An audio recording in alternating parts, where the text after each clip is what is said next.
Olá, pessoal, espero que vocês estejam bem. Já peguem aí a apostila de vocês, o caderno, e aí a gente já vai fazendo as atividades e acompanhando a explicação ao mesmo tempo. Então, o título é assim, ó, Read the text below, ou seja, leia o texto abaixo. Stay open to new things, esse é o título, né? Ou seja, esteja aberto ou seja aberto para coisas novas. Então, vamos interpretar as imagens e ler os textinhos, né, os balãozinhos, para a gente entender o que está acontecendo aqui. Então, aqui no começo, nós temos year, né? Year 1441, ou seja, ano de 1441. Aí tem uma pessoa aqui, né, um homem, fazendo, né, uma leitura aqui. Vamos ver o que ele falou aqui, ó. The printing press is going to kill everything. Ou seja, a imprensa vai matar tudo. Então, ele está se mostrando aqui muito preocupado, tá? Lá no ano de 1441, porque naquela época, né, isso era uma novidade. E aí ele estava preocupado com isso. Aí depois nós temos aqui ao lado, nowadays, ou seja, hoje, né, hoje em dia. E aí a gente tem aqui, né, um outro senhor aqui, aparentemente também muito preocupado, e ele está dizendo assim, ó, The internet is going to kill culture. Então, a internet vai matar a cultura. Então, ele está preocupado aqui com a internet, né? Dizendo que a internet vai matar a cultura.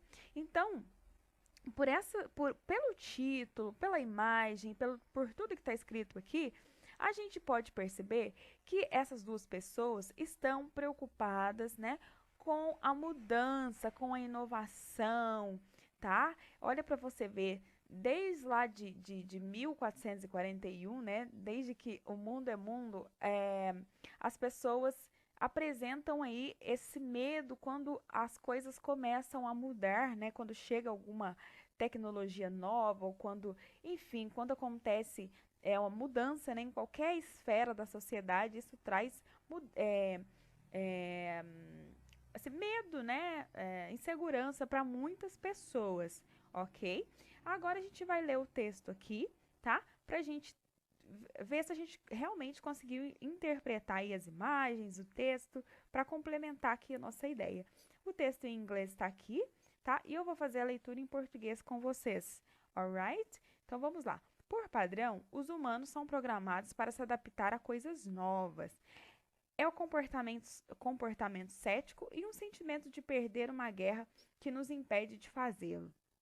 Mas recusar-se a aceitar qualquer coisa nova não significa que isso não acontecerá. Se a natureza iniciou algo, isso acontecerá. Sua recusa não vai parar de deixar acontecer.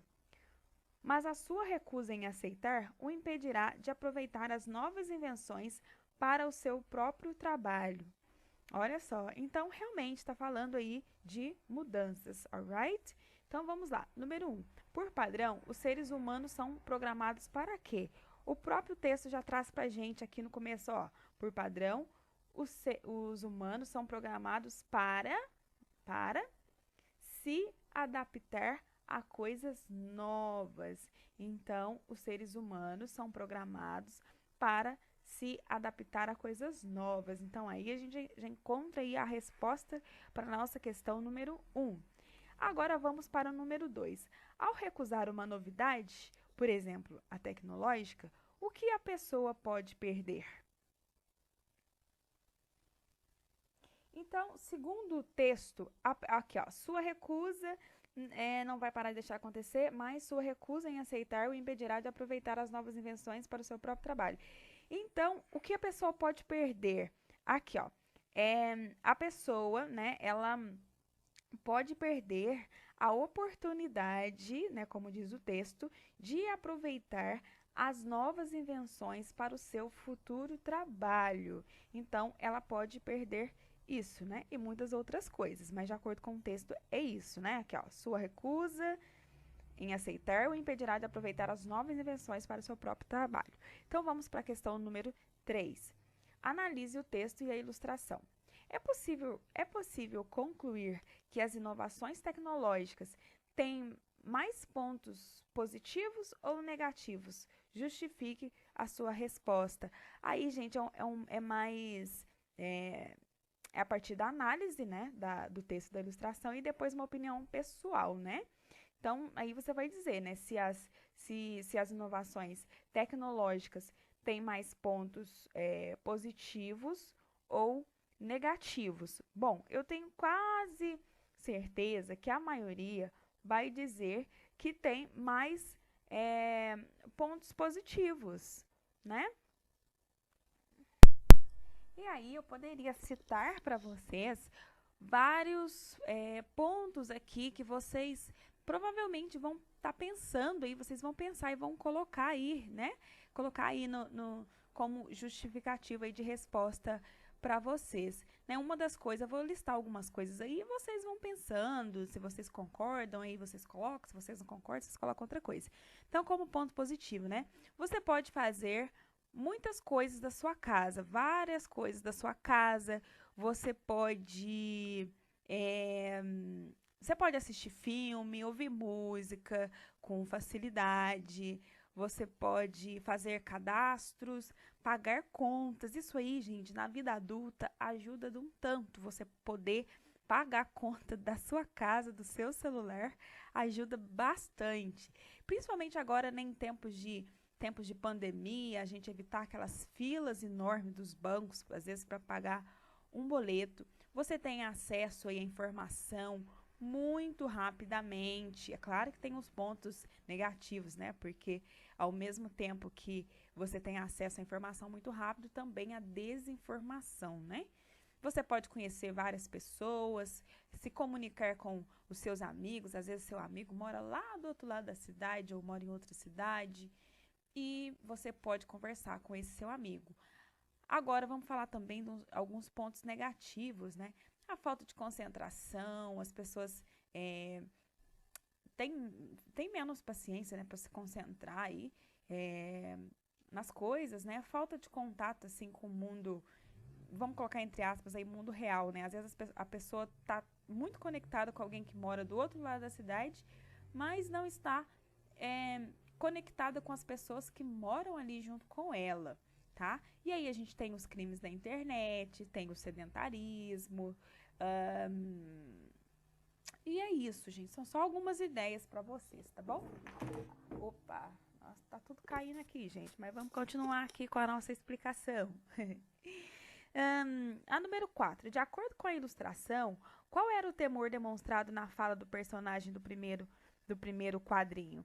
Então, de acordo com a ilustração, né, a preocupação dele lá em 1441 era com a imprensa, tá?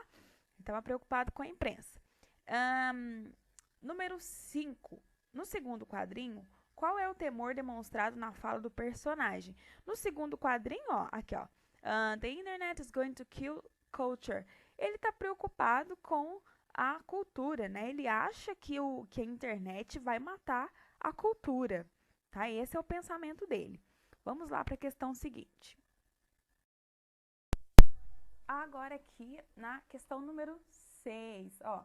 A estrutura be going to é usada para falar sobre um futuro próximo, ou seja, algo que com certeza vai acontecer ou então que temos a intenção de fazer. Assim, localize sublinhando ou destacando nas informações verbais e não verbais do texto as duas sentenças que utilizam a estrutura verbal going to. Em seguida, responda que sentido essas estruturas exprimem no texto. Então, as duas, primeiro aqui, né, localizando as duas sentenças que faz o uso do be going to, tá? Eu tirei aqui desse quadrinho, né, no primeiro, aqui do 1441, né, tá escrito lá, the printing press is going to kill everything. Então, né, eu sempre esqueço o nome, gente. A impressora, printing press, que a gente tem mais próximo hoje de printing press, a impressora, vai matar tudo, vai acabar com tudo, certo? Então, assim, ele tá falando aí ele usa aqui o going to, tá? Para falar de de um futuro próximo e ele está certo de que isso vai acontecer, certo? Então, por isso que eu coloquei, o personagem está certo de que isso vai acontecer, né? Ele tem certeza disso, alright? E a segunda sentença, né, no nowadays, aqui hoje em dia, the internet is going to kill culture. Aqui, novamente, né, o personagem faz uso aí do going to, certo? Ou seja, né, no futuro próximo, né, ele está aí certo, ele está crente de que isso também vai acontecer. Então, novamente, o personagem está certo de que isso vai acontecer. Então, essa é a função aí desse going to, né, nessas duas sentenças, alright? Então, quando a gente vai falar aí de um futuro próximo, a gente usa essa estrutura aí do going to. Ok? Bom, acredito que é só isso. Espero não ter esquecido de nenhuma questão. Semana passada acho que esqueci uma questão, mas acho que tá tudo certo essa semana. Thank you so much. See you next week.